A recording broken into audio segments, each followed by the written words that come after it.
Deputy Speaker, this bill doesn't set out any kind of clear plan or vision for our schools.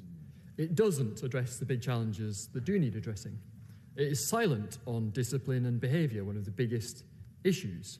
And it comes after they have scrapped simple Ofsted judgments and will be followed by moves to dumb down the curriculum and lower standards further. The Secretary of State has no positive vision. She has axed programmes for advanced maths, physics, Latin and computing because she thinks they're elitist. She has axed the behaviour hubs with no replacement, even though schools that went through them were twice as likely to be good or outstanding.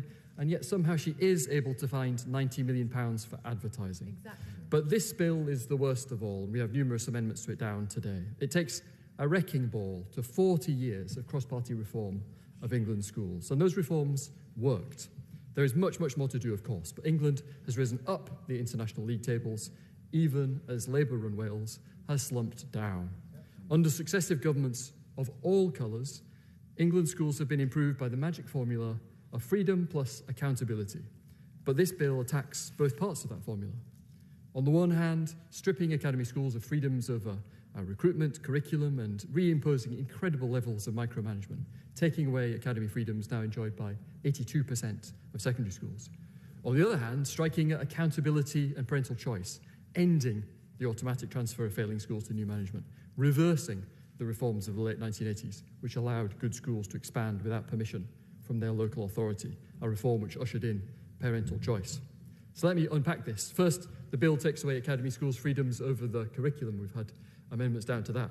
And as Sir Dan Moynihan, who leads the incredibly successful Harris Schools, has explained, we have taken over failing schools in very disadvantaged places in London. We found youngsters in the lower years of secondary schools unable to read and write. We varied the curriculum in the short term and narrowed the number of subjects in Key Stage 3 in order to maximise the amount of time for literacy and numeracy, because the children were not able to access the other subjects. Why take away the flexibility to do what is needed locally? That's what he asks.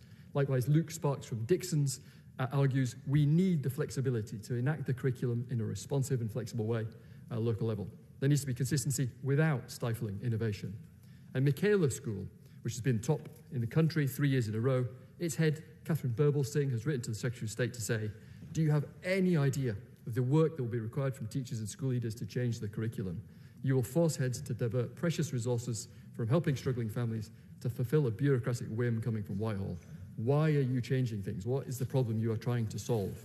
Nor is it just... I'm grateful to my honourable friend. He, like me, finds these proposals tragic because of the removal of the curriculum freedoms, which have allowed schools like Michaela, like Petchy, like schools all over the country to tailor their curriculum specifically to reach disadvantaged pupils so that they are able to engage better with their learning and have an achievement that previously they didn't have. And that door is being closed, and I hope that members opposite may reflect on this and seek to see a change of policy, if not in this House, then at least in the House of Lords. My friend is completely correct, and actually some members opposite have reflected on this. In fact, the Labour member for Mitcham and Morden said that the proposal to make it compulsory for academies to teach the national curriculum was of particular concern to her, and she is right. Ministers have never explained what they're trying to solve with this change, but the unions like it, so into the bill it goes. Now, we have further amendments down on QTS. The government is getting rid of academy freedoms over recruitment and the freedom to employ non-QTS teachers.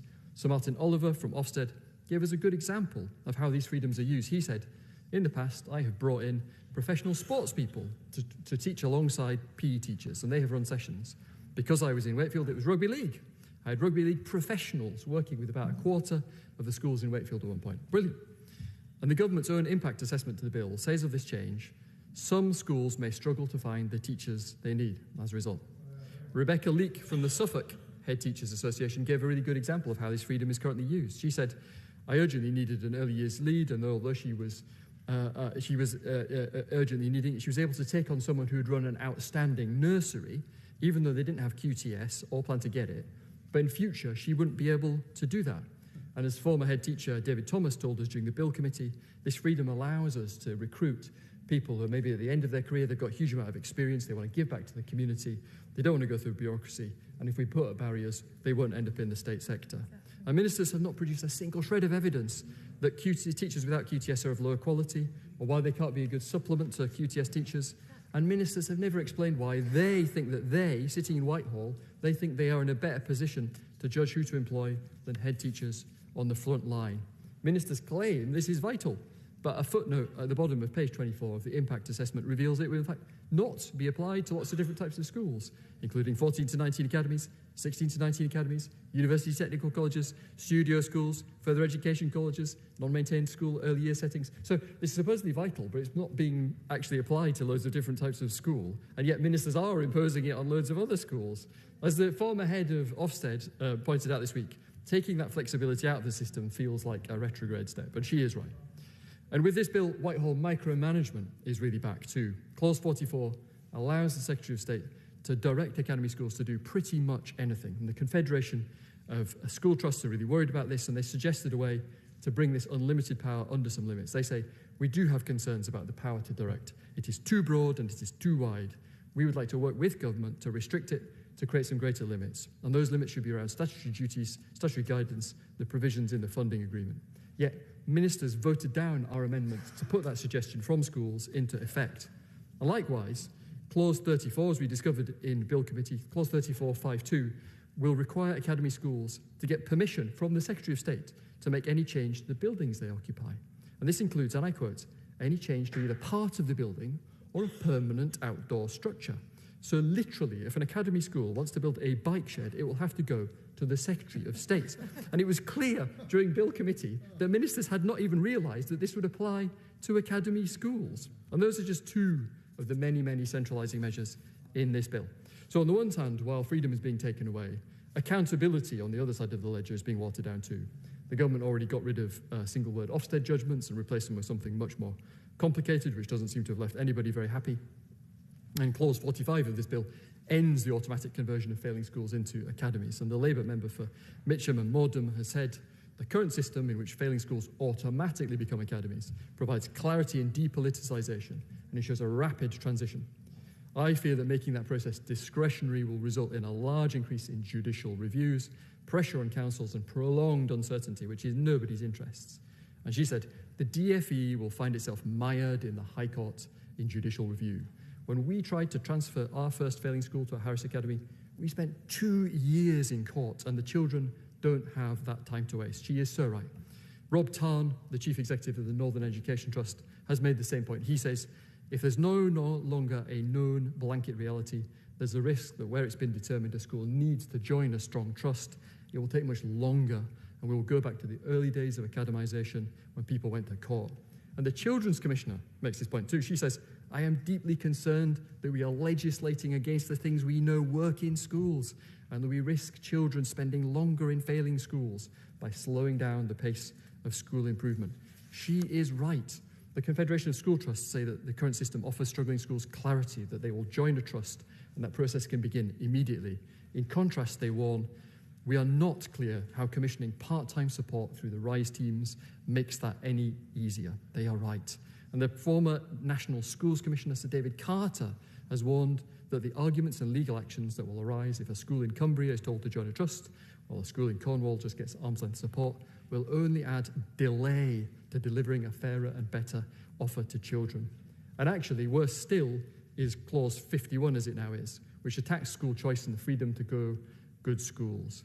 It was in 1987, Madam Deputy Speaker, that Mrs Thatcher announced, and she said, we will allow popular schools to take in as many children as space will permit, and this will stop local authorities from putting artificially low limits on entry to good schools. And that agenda became known as local management of schools.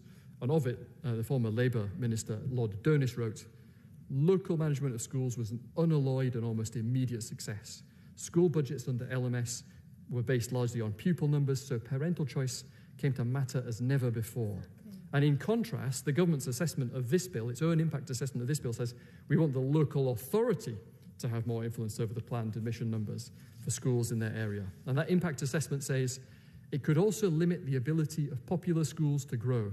If a school is required to lower their admission number, some pupils who would have otherwise been admitted will be unable to attend the school. This will negatively impact on parental preference. Michael Johnson, the leader of the very successful Cholmondeley Schools Trust, warns that this, and I quote, could be disastrous for successful schools. The government are not better placed than parents to decide which school a child attends. And Gareth Stevens, I have to give way. I'm extremely grateful to my honourable friend. Does he, like me, reflect on the irony that the success from 2010 to 2024, which we on these benches would naturally celebrate, actually was only possible because of the Labour visionaries who drove the Academy's programme forward, made changes, developed the argument, rolled the pitch, and allowed us to lift our schools so much to so much higher levels of performance, and our children from deprived backgrounds to so much better results. And it's Labour that were the creators of this, and now this government is disowning it. My honourable friend, it's tragic. It is not us. It is not us that are criticising this bill. It is the professionals and people who've given their lives to education. Let me give you another example. Gareth Stevens, the leader of the Inspiration Trust, another great high-performing trust. He gives the example of his local council wanting to halve places at an outstanding school in order to prop up other schools. And he says, the idea that we could have the rug pulled out from under us and the number of places in our high-performing school cut is the most worrying thing. It will mean fewer places at high-performing, good or outstanding schools. And the bill allows a local authority to object to the current admission numbers of any school anywhere in the country. This became apparent during Bill Committee. So there will be border disputes with local authorities trying to push down numbers in neighbouring authorities. And I suspect that faith and selective schools will be particularly in the crosshairs of some of the more ideological left-wing authorities. Now, there's nothing in the bill to stop the schools adjudicator from being able to set a PAN to 0 or to shut a school, to stop one from opening. We tried to amend the bill to stop school performance, or to at least to require school performance to be taken into account when making decisions on pupil numbers. But amazingly, the government voted even that down. Now, when there are going to be dramatic falls in pupil numbers, then it is true that schools will shut or shrink, whatever the rules are. But under parental choice, the places that shrink will be determined by parents voting with their feet. In contrast, under this schools bill, it will depend on the ideological and political views of local councillors. This bill is moving power from parents to politicians. And even this week, we have seen further criticisms of the bill from people who've devoted their whole lives to improving education. The former head of Ofsted has said that this bill is levelling down and called on the Secretary of State to think again before the damage is done. The Chief Executive Advantage Schools says, I think it would be a show of strength to pass the well-being parts of the bill, but consider the rest for a much longer period. That's a good idea. And Lord Harris, who backed Labour at the last election, says, we want better schools for everybody, and the schools bill will do the opposite of this, harming the most disadvantaged families. I hope that Labour will think again. Now, we also hope that they will think again. We will fight on to stop this misguided, destructive, and ultimately just very, very depressing bill.